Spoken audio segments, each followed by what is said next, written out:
not just beyond the surface and not just beyond the like darkness, but like to be seen for like with perspective too, of like Right.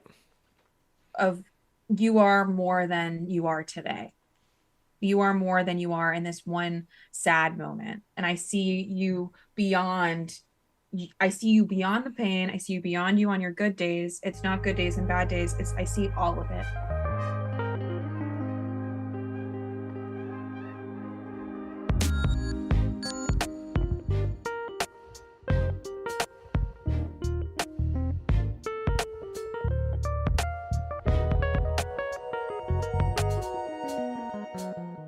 Hello, everyone. Welcome back to another episode of Everything's Okay, a mental health podcast brought to you by the one and only Crazy Ant Media. Today, we're going to be discussing the ever-ending topic. It feels like of breakups, right? Especially for my age group. I am in my 20s, especially my late 20s. Luckily enough, I am engaged, so I don't have to go through this anymore. But I definitely have some experience to bring to the table. And I'm super excited to have this conversation because, like us, we are going to be talking to fellow filmmakers today. And we're super excited because their short film, Other Half, looks absolutely amazing and deals with breakups and losing one's sense of self. So we're super excited to have Cleopatra, Hallie, and Ree on the podcast today. How's everybody doing? Good. Great. Yeah, we're really close to hitting our goal in Seed and Spark today. So I feel like we're all feeling very excited to shoot in a couple weeks and dig in. And every day Fantastic. we're digging in a little bit more, which feels really good. Well, Fantastic. Yeah, we understand the struggle. It is definitely something that is mentally draining. It definitely can be, especially with the amount of effort and work you have to put on social media and just being able to try to navigate everything. We're in the process right now because we're gearing up to shoot our next short film after the strikes are over, and we are trying to figure out incentives. And we are definitely taking notes from y'all's book, trying to figure it all out. So it's definitely been an interesting time. Thing we decided was we weren't going to be sending anything out because I felt like Mm, physical basically, yeah. things, we were like, that's going to drive us crazy. We just want it to be like done by the time we're done. Like, I probably have like a week ahead of sending out a few more videos to people. mm. Yeah, Or we'll be done by the time we shoot. We won't have to send anything out. that's fantastic. Yeah, I feel like the digital way to go is the best. Get a digital copy, get a behind the scenes video. Yeah. Yeah. It's much easier than the physical. You're right. Well, especially because But it's friends and like, one of the incentives we have is our friend Johnny is doing a personalized pep talk for people. mm, Nice. And the first person who bought one was someone who knew him, but every other person I think is just someone who like needs a pep talk. Like they like I actually don't know that person and they're just in the mood for a pep talk. And I was like, okay, that works. Yeah. And Heck yeah. he gets on the subway and he stands in between the two trains and then he takes them on the bridge, which is ridiculous, but it just adds a little pizzazz. I didn't ask him to do that. He's just like that. But mm. yeah, Well, that's fun though, because pep talks are very necessary. This is a mental health podcast, so I mean, we understand the need of pep talks. We call this like our own free therapy session, right? We've been able to talk to so many different like-minded people about so many different topics about loss, people who we've Yeah. lost, whether it be emotionally or actually physically.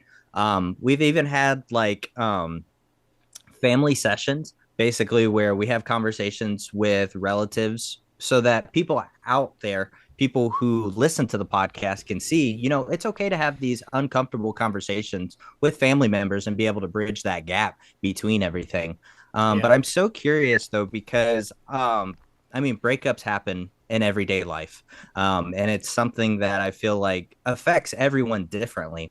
By what type of person you are depends on how it affects you. So Cleopatra, I'm wondering like what inspired you to write this film? Did you yourself go through something like this, or were you seeing someone else in your life going through something and then that disconnect from you and that person? yeah, I mean, it's funny because I feel like it was a combination of my own experience mixed in with the things that I had heard from friends and like the struggles that they had gone through. And also, for a lot of people, I am that person that they call when they're going through the breakup, or they're about to go through the breakup. And so I've heard so many stories over the years. And for me, I think like you talked about with the breakups of like I was also this was like right in the middle of the pandemic, like Mm, when really there was like so much isolation. I felt isolated. I felt like I was like letting go of not just the past relationships, but a lot of things mental health wise that I had that came up in my life. And I had no one to like I had no way to escape it anymore. There was no running. There was no going out and partying with my friends all weekend. I was stuck just like going for like hour and a half long hikes by myself in LA, thinking so much. And so I think the story kind of came out of that. And I think the thing about breakups, yeah, of realizing also um, the isolation that you feel is valid. And I think it really started from a place of also really wanting to talk about the universal experience of breakups and how when you're in the midst of it, you feel like you've had the worst breakup possible. Like no one else has ever experienced that level of pain. I have it worse than anybody else. And then as you're coming out of it and you talk to other people, you realize like, oh, they also went through just yeah. this. My breakup wasn't any worse than theirs just because I had to feel this one. And so I think that's kind of where the story first was like cracked out of the egg from. And it's interesting though because you use the word isolation, right? And you feel like when you do break up, you are kind of isolated. You're kind of going through that, and you tend to forget that it's affecting everybody else around you as well. It's not an isolated incident. It's also involving all these other people, right? Especially if you've got shared friends, or if you're say you're going through a divorce and you have kids, and it's that. And I feel like, yeah, so you want to be feeling like it's all you, but it's not, and so it kind of gets tricky there too, because you're not so much concerned about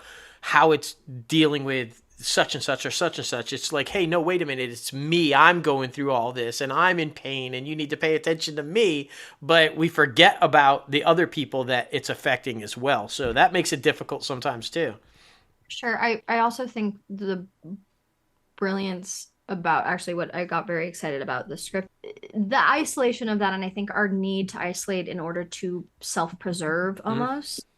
And what I really loved about this was the acceptance that in your isolation you alienate you do more so affect the people in your life. Right. And when that grief comes in, it's important to, I think we have this like stigma of being of if I share my grief, if I share this thing that is consuming me, I will become the burden and I will become burdensome to everyone else in my life. And I think we don't realize that we become more burdensome when we isolate, because then you're kind of creating this like whirling dervish essentially of like despair that people get sucked into. And if you are able to just share or just be like, I'm really struggling right now, and you have the people in your life who can come and take care of you, that's a really beautiful thing. And I think seldom appreciated, honestly. And I think that's like where relationships, I mean, especially with mental health, of like being able to share that with the people closest in your life is priceless. Like you have to be able to do that in order to survive, and especially a breakup, especially the grief of a breakup. Most definitely. It's one of those things where I feel like, and this has to deal with more things other than just breakups, right?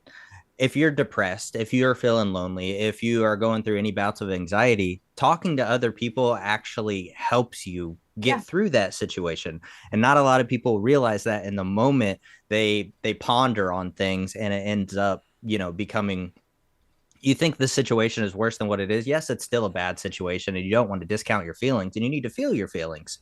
But there's also a situation where you're like, okay, now I need to pick myself up. I need to keep going because there's so much more life to live. There's so many more people out there. But Ree, I want to ask, because it's one of those things too, like, because I know Dustin kind of went through this situation recently, where, you feel like you have a soulmate, right? You feel like you've had this person in your life for so long, and you feel like you are able to talk to this person. You're closer to this person more than anyone else. So, I mean, to be able to leave that person behind because you know you're not going anywhere with that person can be very devastating at times, right? So being able to move forward, I mean, how would you think someone would be able to do that, especially if spending so much time with that person?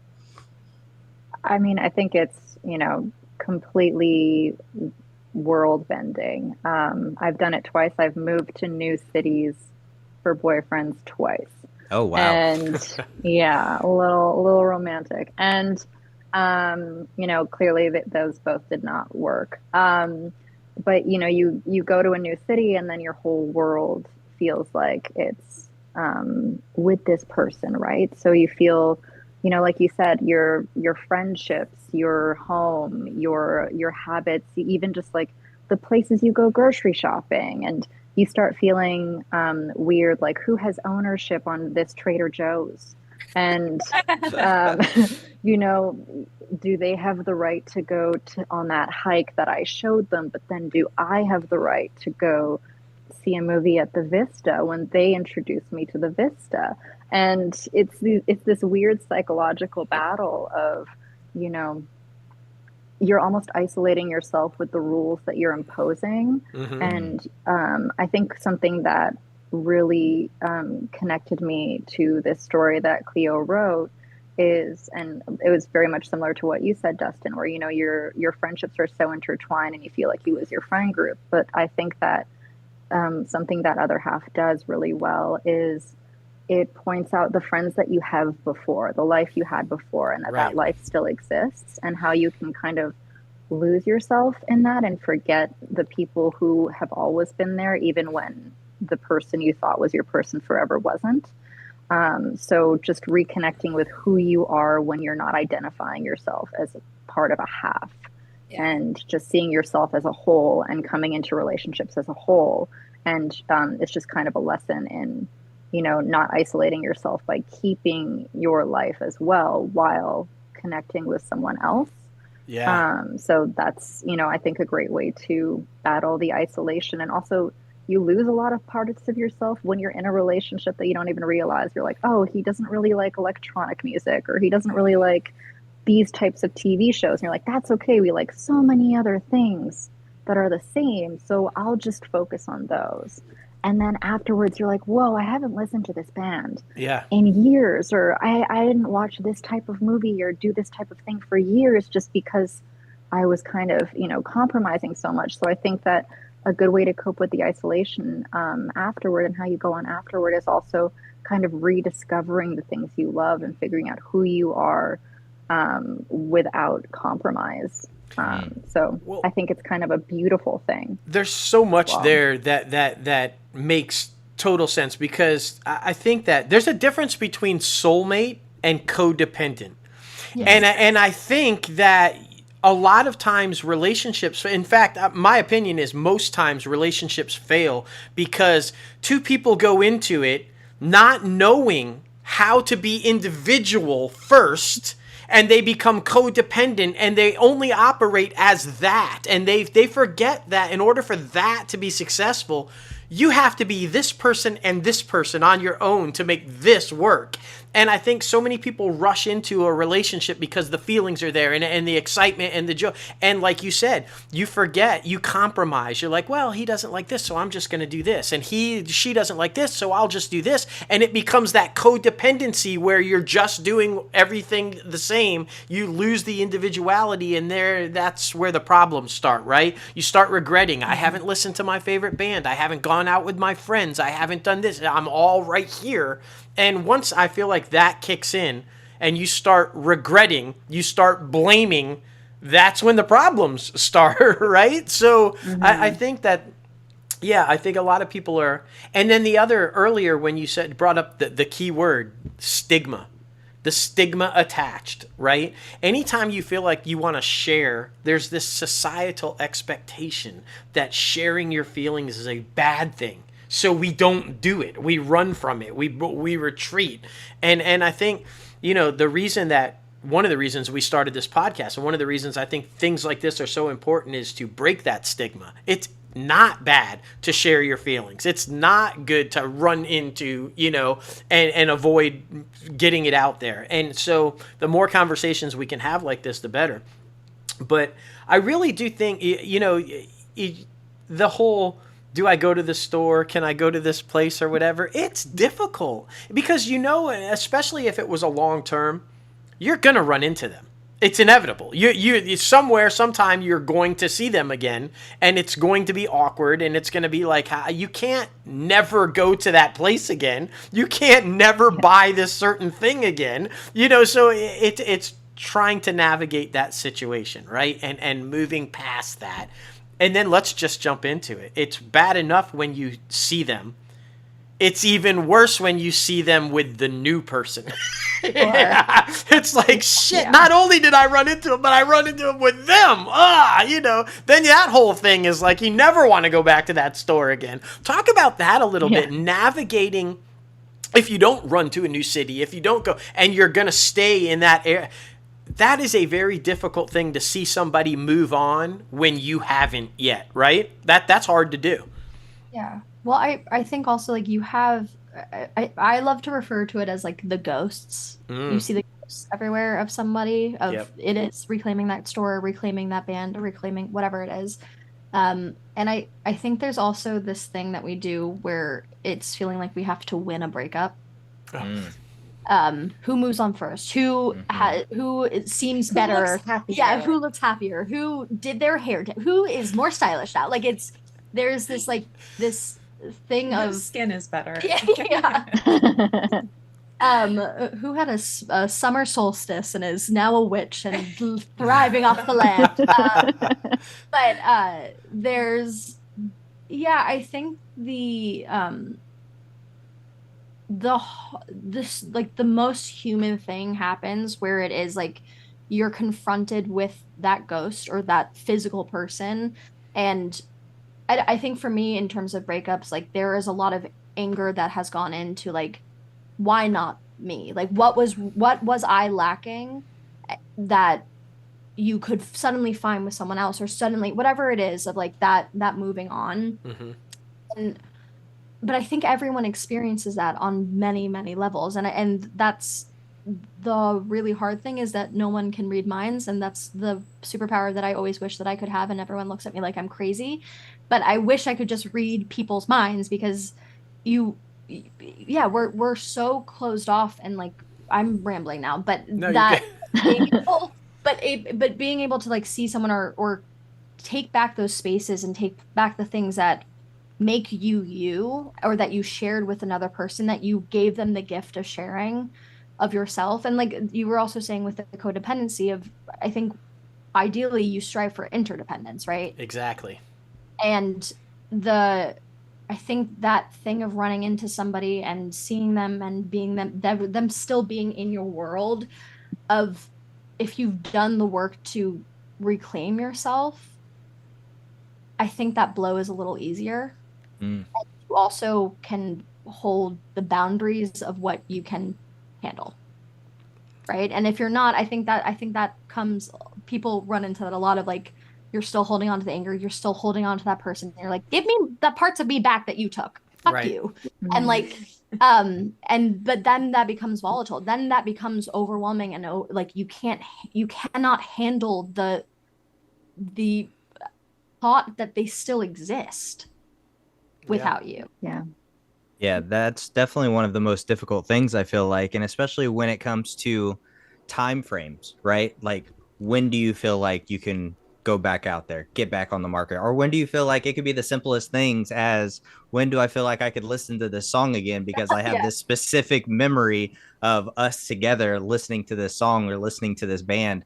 It's definitely one of those things that's interesting to try to navigate throughout society. And so specifically in my experience, a lot of girlfriends that I had in high school, that was my only experience. And now my only adult relationship is the one I turned into my fiance, which has been amazing. But coming from a small town and having to be able to see these people every single day, or see them at the grocery store, or like you said, it's definitely one of those things. It is hard to get over, and you do isolate yourself. So at what point in time, Holly, do you feel like you have to come out of your shell, right? What point in time do you feel like, okay, I need to go outside, I need to get some sun, I need to take that shower? Because I know showers, specifically for depression, are like the hardest thing. So Yeah. like at Hours. what point in time do you feel like, okay, it's time to get up, it's time to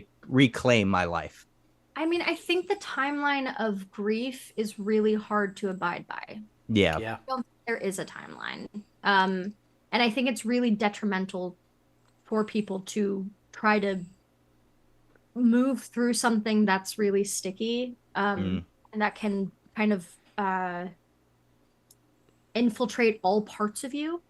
Yeah. And I think, but I do think like there's benefit to leaning into the, I mean, I talk about this all the time with my therapist of like sitting in the feelings, right? I intellectualize my feelings all the live long day. I can be like, okay, it's coming from this, and here's the pinpoint and everything like that. But that still doesn't allow me to actually sit in the emotion. And the only way I think to move through that loss, that grief, that pain is to embrace the fact that you're in pain. Yeah. Yeah. And so a timeline of that I don't think is beneficial, because that varies for multiple people. But I think also a lot of us spend a lot of energy trying to run from that emotion, so that will prolong your grieving process. Yeah. And that's like an other half, like Jade is like if we're talking about these ghosts, like she's like to avoid the ghosts, even though their whole apartment is a ghost because they live, Yeah.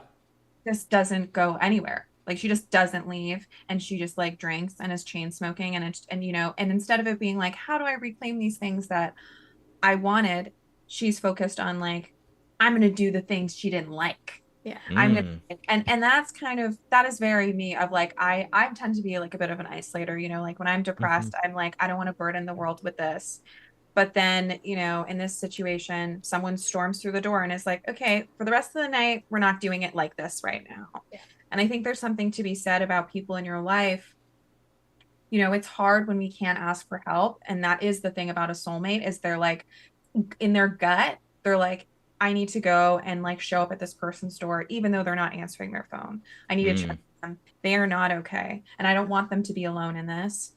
And there's, I'm not going to spoil the whole thing, it's only 12 minutes long, but like there is a moment where, it's kind of like, this isn't supposed to feel good. It's supposed to feel like shit. So stop trying to make it feel good. It's not going to feel good. And that's like, okay. And I think it's a really hard thing to accept sometimes. And you have to accept, like, this is just not going to feel good. It's going to be weird. I'm going to be uncomfortable. I'm going to have these moments. I'm going to take 3 steps forward and 2 steps back because I saw something I didn't want to see, or I had a weird date after the breakup that made me go like, oh, okay, back to that. Like, I think there's so many things that come along the way. And that's the hard thing about it. Separating yourself from someone is like one of the most painful things that you can do. Right.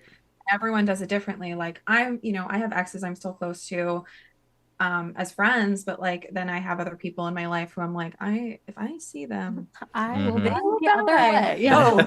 Okay, we went different directions. Very different directions. But yeah, so I don't know. I think, yeah, it's just like really interesting to think about who shows up when you're not making yourself available to them. So that's the thing too, right? Because when you are in that isolation, you think that's what you want. And like you said, you're going to do everything that they didn't want you to do, and you're going to be this and that. But that whole time, really, you just want somebody to see you. And the moment that you're seen, the moment somebody does knock on that door and say, I see you, I see the pain you're in, and we're going to talk about this, and we're going to work through this. I feel like that is so critically important in so many aspects of life. There are people swimming through life, dealing with things, just praying somebody sees them.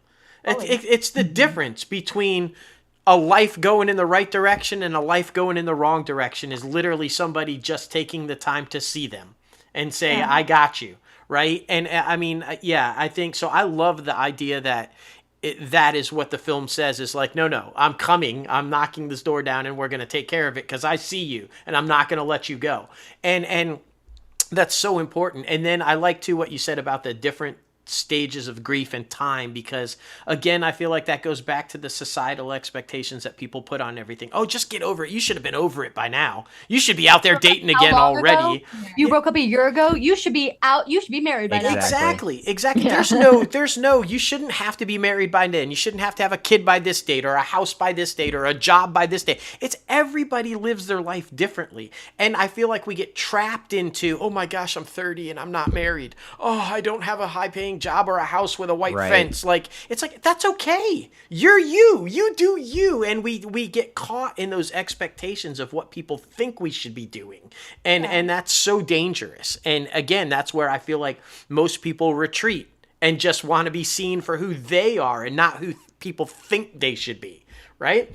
So I was just going to say, something that adds to that isolation. You're saying that there's all these people who are like, oh, everyone else is getting engaged, or they moved on in this time, or they just bought a house. And I feel like social media is something that is extremely pivotal in that feeling of isolation after a breakup, because, I feel like everyone's just showing this kind of framed, perfect version of their life and expressing that.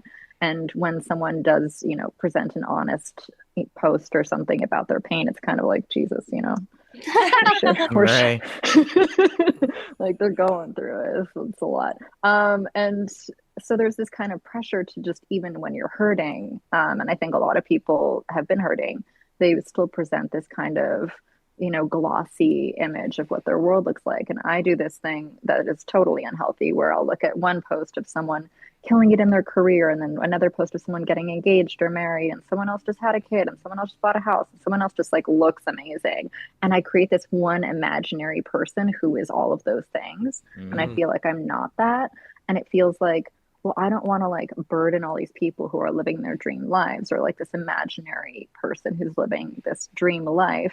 And then it makes you feel more isolated because you feel even further behind.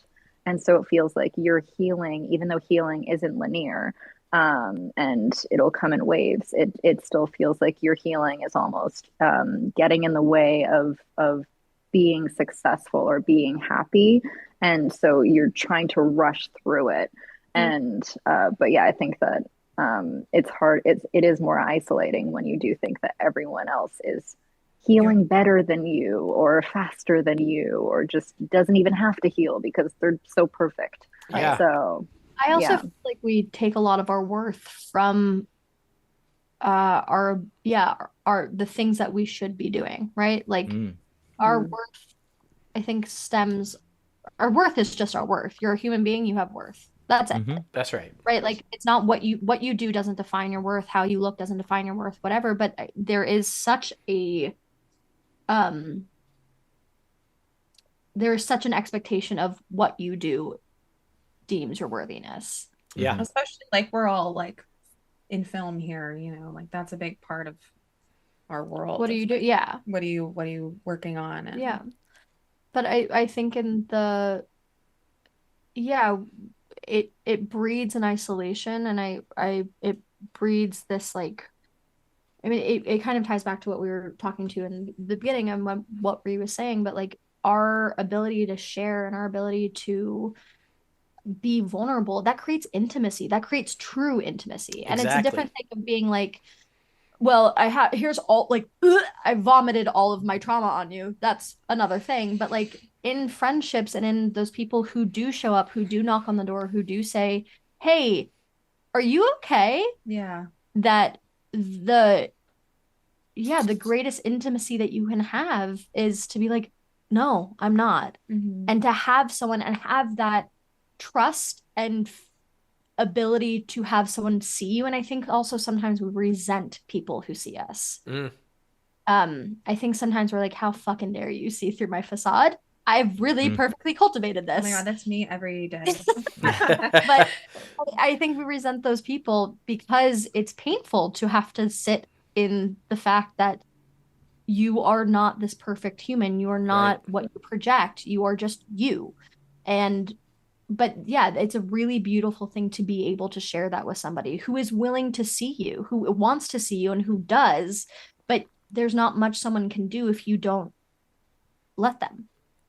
And I think a lot of people struggle with that. I do, for sure. Of like, I'm very good at packaging vulnerability in some way. Like, I can tell you all of my secrets. I'll tell you my deepest, darkest secrets. But there are things that if I do that, then I don't have to actually share more of me. Right.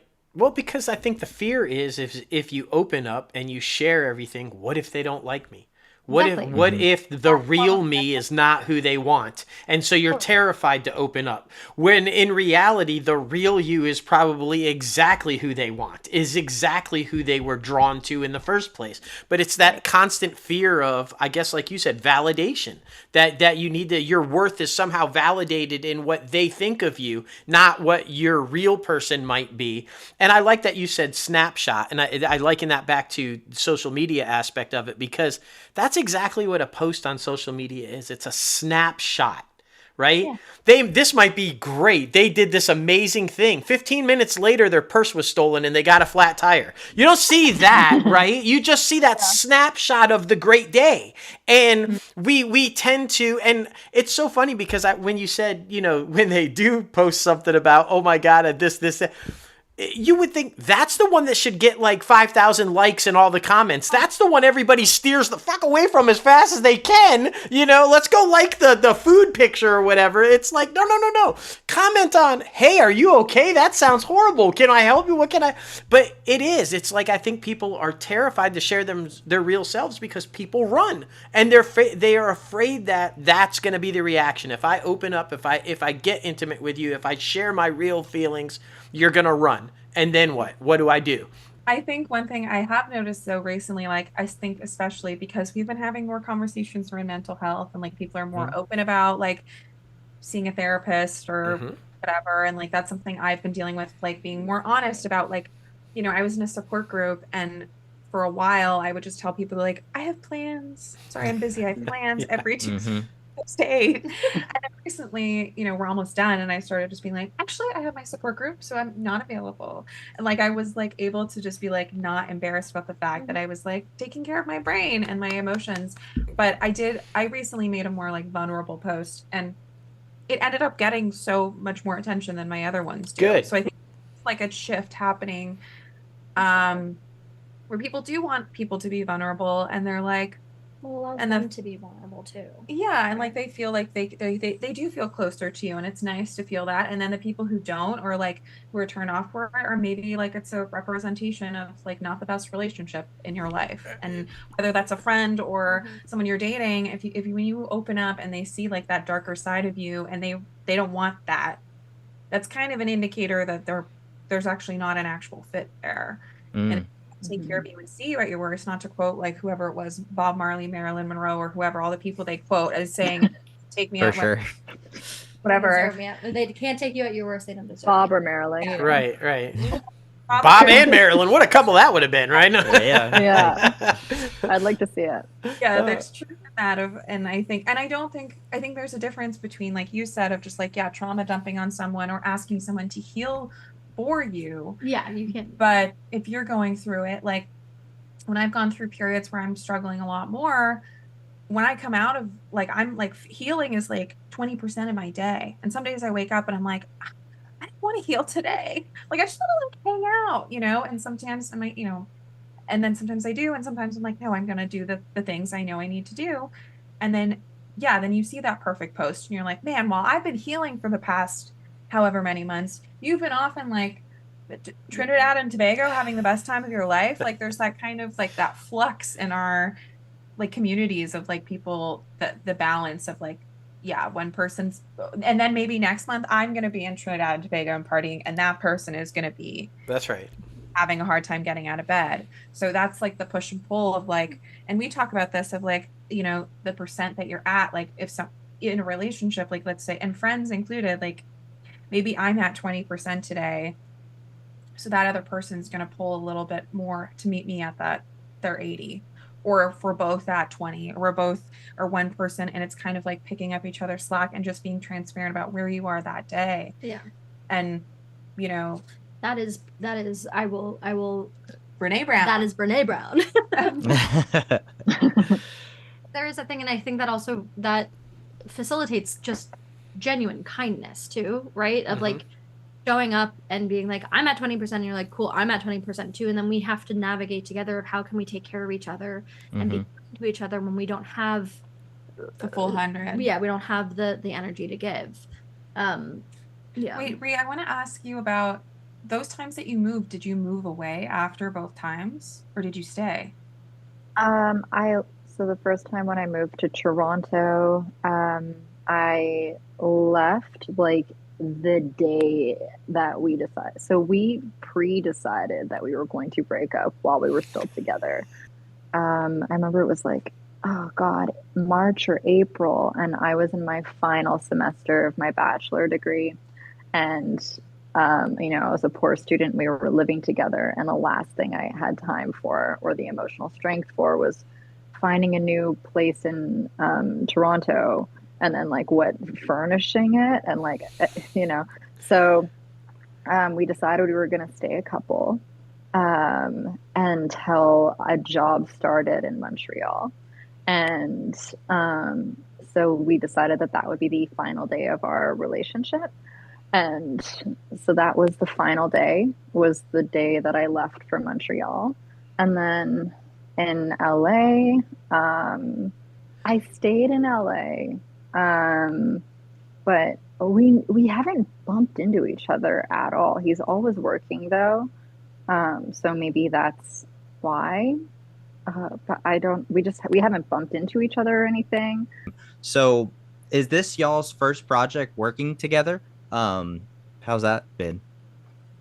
Yeah, I guess so. I mean, I guess it is. Well, my co-director, Anna, who couldn't be here today, but they are creative partners. Yeah, we're creative Okay. partners. We work together a lot. We write together. We did another short together.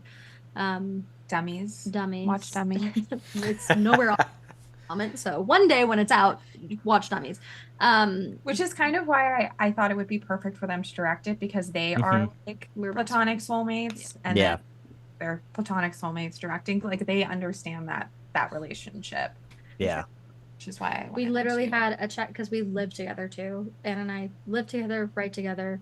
We at one point worked together. I then got fired because I was told that my energy was not graceful enough and at times chaotic, which was true, but also not untrue. But we kind of have done a lot of things together, and I think we lean on each other a lot. And the beautiful thing about our friendship is that it's one of the only friendships that I've had where we can be like, hey, that thing really hurt. Be like, oh shit, okay, let's talk about it. And like that, it again, going to like that intimacy and that vulnerability of like, how do we take care of each other better in this? And we've been best friends for 7 years, and it's one of the greatest gifts of my life to be creative and best friends with her partners, and that like because it really is like such a wonderfully healthy thing. And I think sometimes we have a little codependency. Like I know she's in a bad mood, and then I'll kind of be like, are you mad at me? What's up? What's going on? And like and then she'll be like, I need you to trust that I'll tell you. And I'm like, okay, but something's up. But but it's a really, we've been able to really navigate kind of all of the many ways that we work together.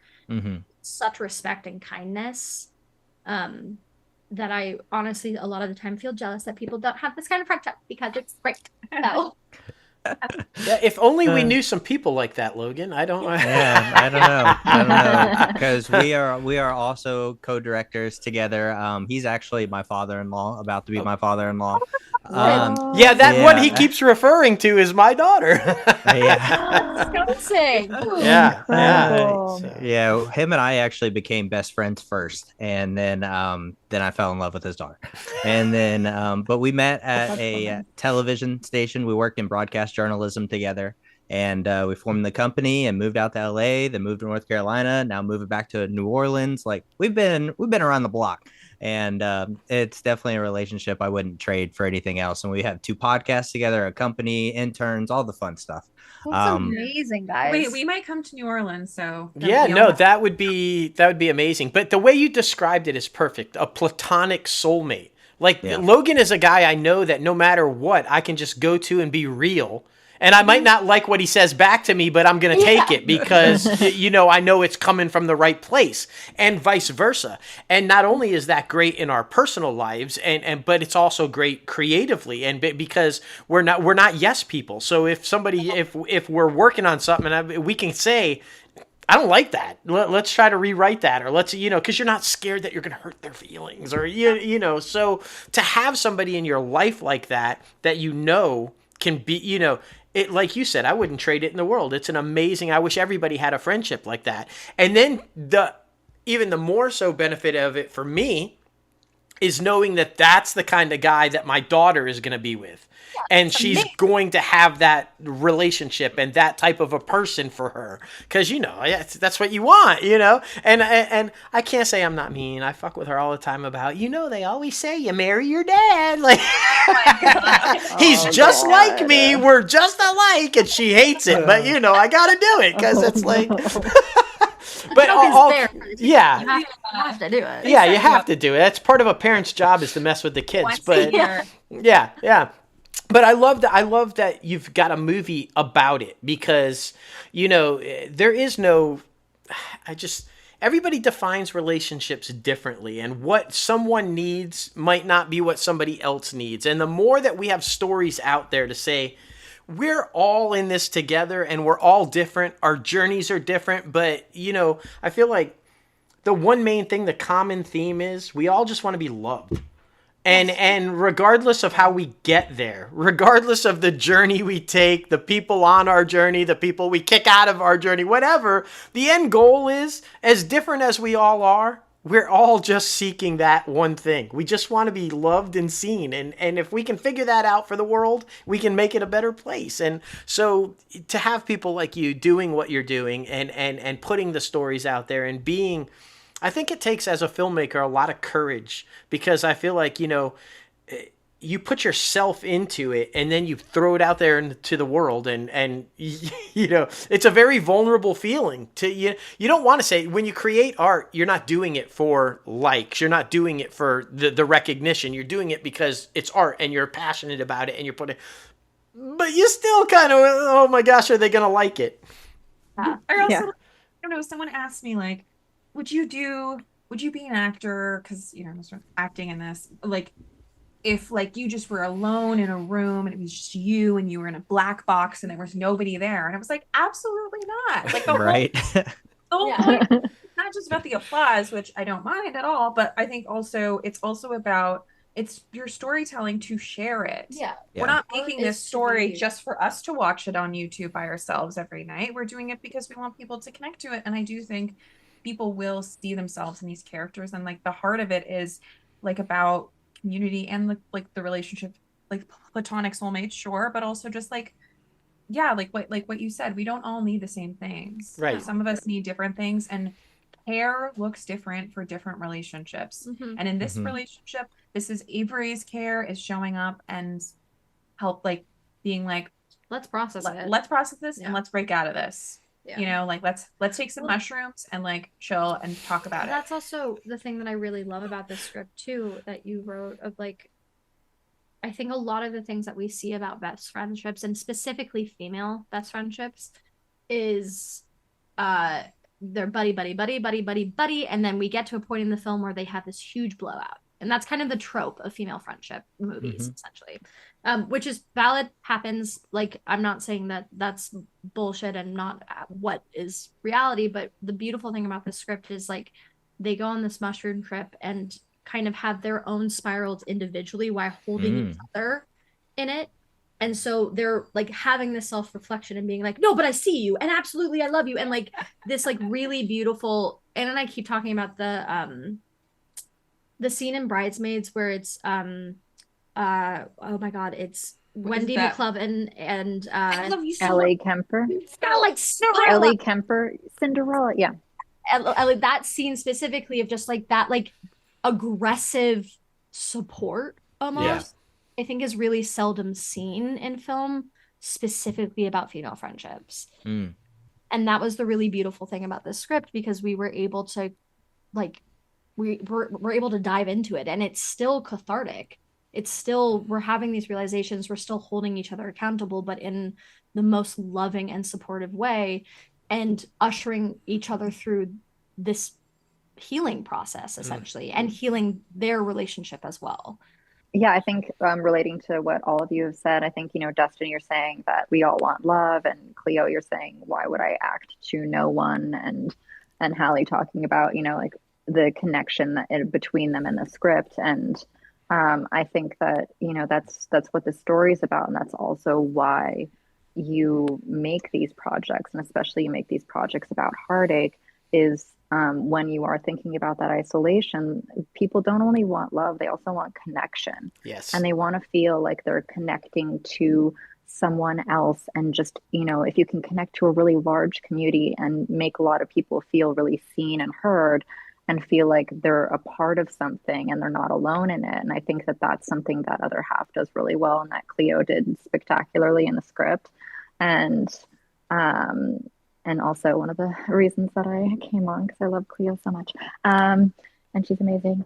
But yeah, I think that we want connection so badly, and so I think that when you're making your art, it's kind of like I hope that this can help someone else connect to what I'm creating, and therefore I'm connecting to them as well, even if I don't see that individual response. It's just that hope that it makes someone feel like they're not alone. Well, and Logan and I talk about that all the time. That's the beauty of art, right? Is that connection. Because so many times it's not easy just to sit down in a room and talk about something that's uncomfortable. But if you sit down in a room and you're talking about a movie that you just saw, or a book that you just read, or and that leads to the conversation, that leads to the uncomfortable situation that nobody just pops in and talks about. That's the beauty of art. If we can connect people and start conversations through art, why wouldn't we do it? why not put it out there and make that happen for people? And then art it's interpretive. So maybe the message that they're getting, the connectability that they're getting, is different for every single person.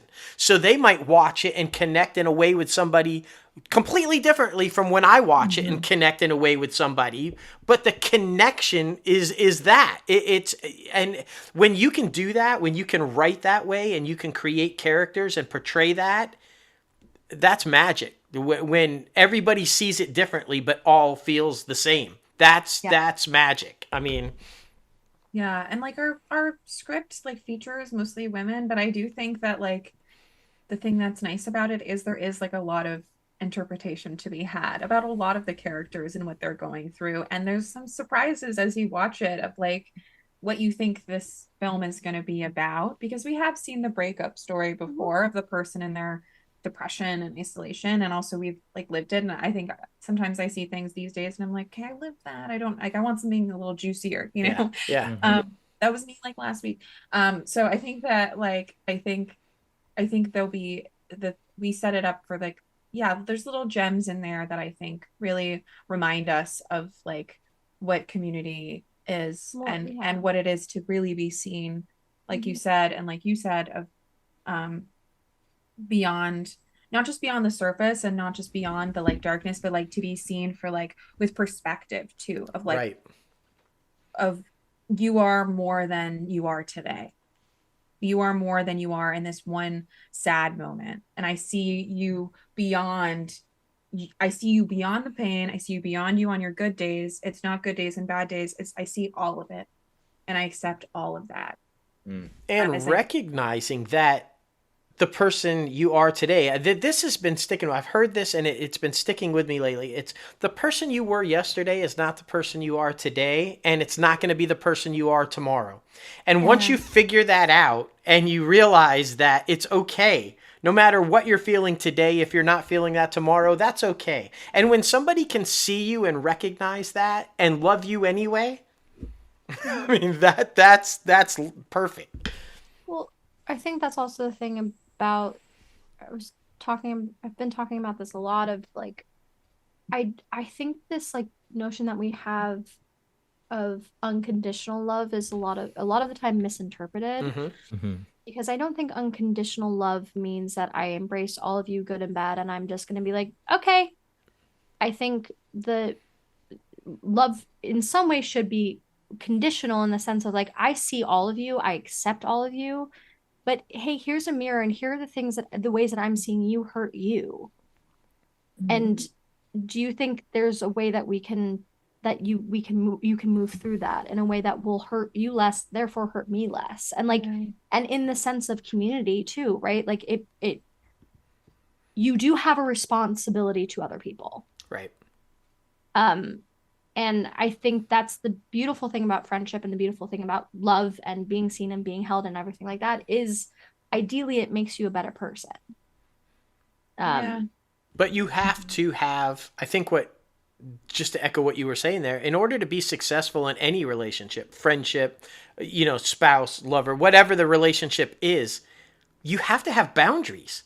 Like you said, I love you and all of you, and I accept every part of you, the good and the bad, but I have boundaries. And when that bad that I accept starts to come in and cross my boundary, I have to lay it down and say, I won't let that happen. And if you can't learn to set boundaries in a relationship, it's bound to fail, period.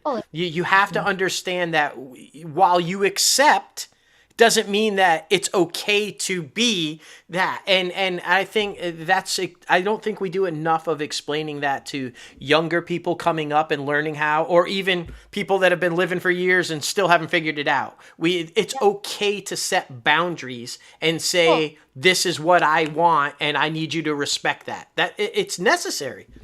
Yeah, and I think in this film too, like this is like a Avery, who's the one who shows up at the door to see Jade, like she has set her boundaries with this person. They have not been really as close as they were before. They have this distance between them, partly because Jade has completely lost herself in this relationship. And she's like, fuck this, I can't deal with you like this anymore.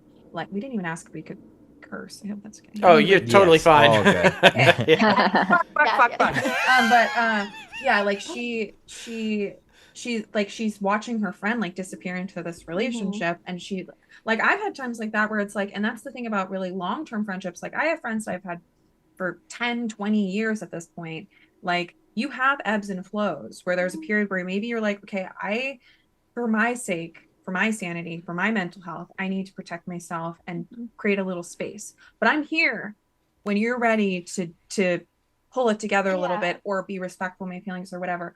I'm going to show up, but like you have to, I need you to like meet me in the middle. Yeah, I think that's that's the ultimate form of love. Yeah. Like I think it's not particularly loving to sacrifice yourself for somebody, right? Because what you were saying, Logan, before, like a long while ago, but was this element of like, we lose ourselves, right? We give away these parts of ourselves, and the person, you suddenly start to lose the person, or I think that's also you were saying this, but you start to lose the person that person fell in love with, right? Exactly. And I think the ultimate form of love is being like, yeah, that those boundaries exist for a reason of like, I love you very much. I will be here when you can meet me where I need you to meet me. Exactly. But I will be here.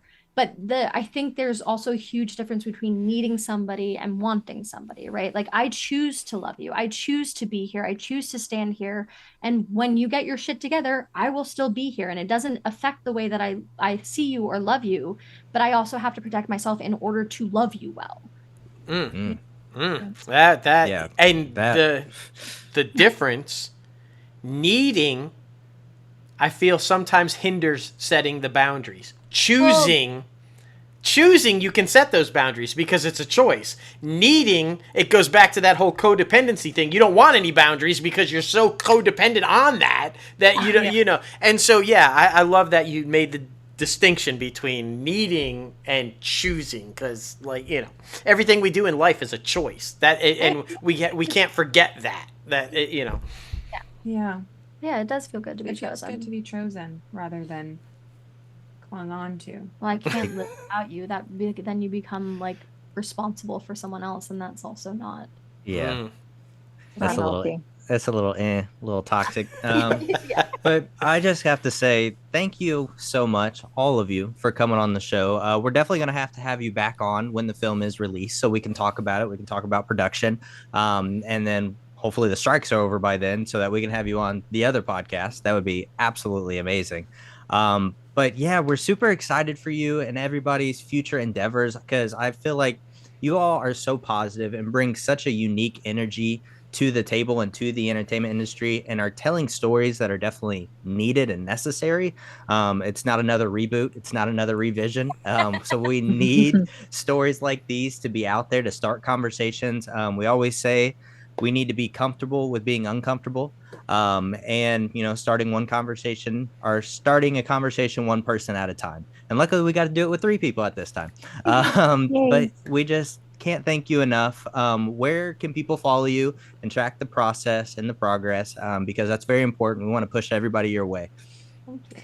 Yeah, so I guess by now the campaign will be done by the time this is released. So the best place to follow us is at Other Half Film on Instagram. And then you can follow us individually if you want. I'm at Cleopatra Boudreau. I'm at Halchar, HALCHAR. I'm at RHI.MT. Fantastic. Other Half Film, and you can follow along in our journey as we shoot and then go through post-production and then everything that comes after that. Yeah. Yes, beautiful. Yeah, we'll put all the descriptions and all your guys' links in the descriptions for the podcast and for the YouTube video. So yeah, we're super excited for you and of course, we're all about support. We understand the journey. That's for sure. But we don't want to take up too much of your time because we know y'all are super busy. But just thank you again, and we hope to talk to everybody soon. Yeah, Thank you so much. You're so lovely and so wise, and felt really just easy and nice talking to you, and really respectful and positive environment. So I love it. I love what you're doing. Keep going. No. Keep going. Words of affirmation. Well, Yes. all kidding aside, though, we really appreciate that because we work really hard to foster an environment where people feel safe and that they can come on and open up and just be themselves without judgment and be able to just talk the way we talk. And so we appreciate any time that people say that they feel that way and they recognize that because that's what we're trying to do. So we appreciate that. We appreciate you. Thank you, guys. Of course. Thank you so much.